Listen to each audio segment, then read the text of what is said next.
খুলনায় পুলিশের সঙ্গে বিক্ষোভরত শিক্ষার্থীদের সংঘর্ষের পর অন্তত ১৯ জনকে আটক করেছে পুলিশ। এ বিষয়ে আরো খবর জানাতে খুলনা থেকে সরাসরি যুক্ত হচ্ছেন সহকর্মী রকিবুল ইসলাম অতি।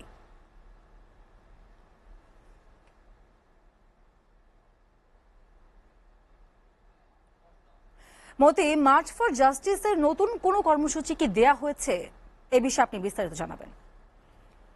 এবার নতুন কোনো কর্মসূচি দেওয়া হয়েছে কিনা এখন পর্যন্ত আমরা গণমাধ্যমে যারা আছি আমরা এখন পর্যন্ত জানতে পারিনি। তবে আপনাকে জানিয়ে রাখি যে গেল রাতে কিন্তু এই কর্মসূচি উপলক্ষে খুলনা ৩ আসনের MP S M Kamal Hossain এবং খুলনা মহানগর আওয়ামী লীগের সভাপতি আল্লাহ তালুকদার আব্দুল খালেক দিয়ে পুলিশের ঊর্ধ্বতন কর্মকর্তারা কিন্তু কোটা আন্দোলনকারী শিক্ষার্থীদের সাথে বসেছিল। তারা বসার পরে কিছু সময় পরে বেরিয়ে তারা বলেছিল যে তাদের আন্দোলন স্থগিত করা হয়েছে।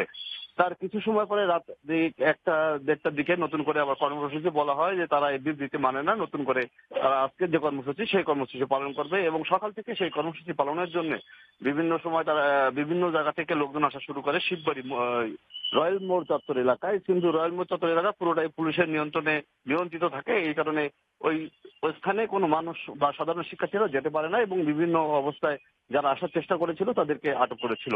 ঠিক যখন ২টা বাজে তখন ময়লাপোতা মোড় থেকে একটি শিক্ষার্থীদের একটি মিছিল এসে ৭ রাস্তার মোড়ে যখন আসে তখন তারা ওখানে পুলিশ ব্যারিকেড দিয়ে আটকে দেয় এবং আটকে দিলে সেখানে তারা বসে তারা বিক্ষোভ করতে থাকে।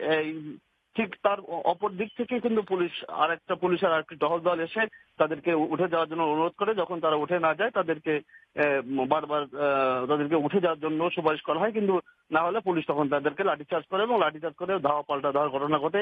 এখন পর্যন্ত কতজন আহত হয়েছে কি হয়েছে আমরা জানতে পারিনি। তবে প্রায় ১.৫ ঘন্টা যাবৎ কিন্তু এই সংঘর্ষ চলমান রয়েছে। এর ভিতর সাংবাদিকরাও আহত হয়েছেন, পুলিশের সদস্যরাও আহত হয়েছেন, শিক্ষার্থীরা আহত হয়েছেন বলে আমরা জানতে পেরেছি। কিন্তু এখন পর্যন্ত যে কতজন আহত হয়েছে আমরা জানতে পারিনি।